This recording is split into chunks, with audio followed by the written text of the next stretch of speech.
All right, number 7. Number 7 is just 3 problems, part A, B, and C, and it just says find the solutions to the following equations. So what I noticed today while a lot of my students were working is they were multiplying these out and they were doing the X box in reverse, which I guess was the first way that they were multiplying these. Really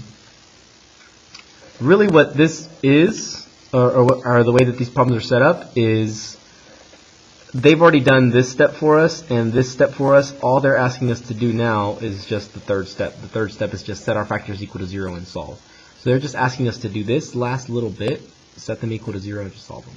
So these should be pretty easy. All I really do is just take each of these factors. They're already set equal to 0. So I just do them each individually.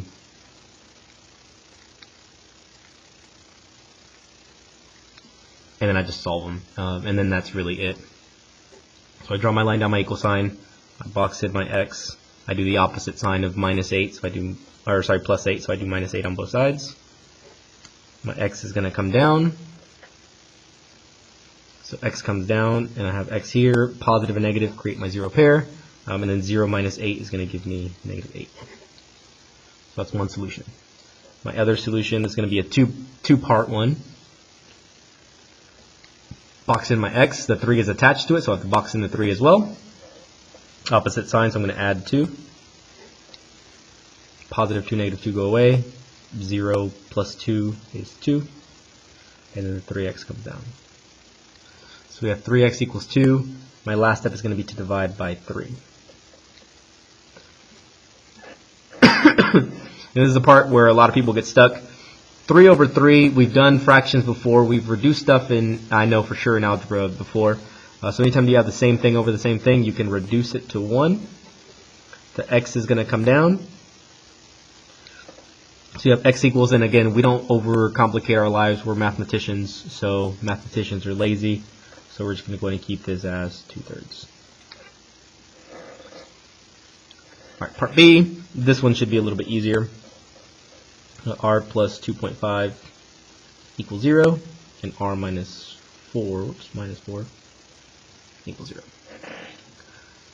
Alright, so we start with the R plus 2.5. We box in the R, even though it's not x, same thing. Opposite sign, so minus 2.5. Don't let the decimal there make it tougher than it needs to be. Even though it's a decimal, all I do is same steps, opposite sign. This goes away, 0 minus 2.5 is going to be negative 2.5. And then my R comes down, so we have that R is equal to negative 2.5. For this one, again, line down the equal sign, R, we do plus 4. R comes down, we have that R is equal to positive 4. Alright, and then last one, part C. We have 3p minus 7 equals 0, and then p plus 2 equals 0. We'll do the 3p first. So line down my equal sign, box in my p with the 3 attached to it. Opposite sign of minus 7, which is going to be plus 7. Positive and negative create the 0 pair.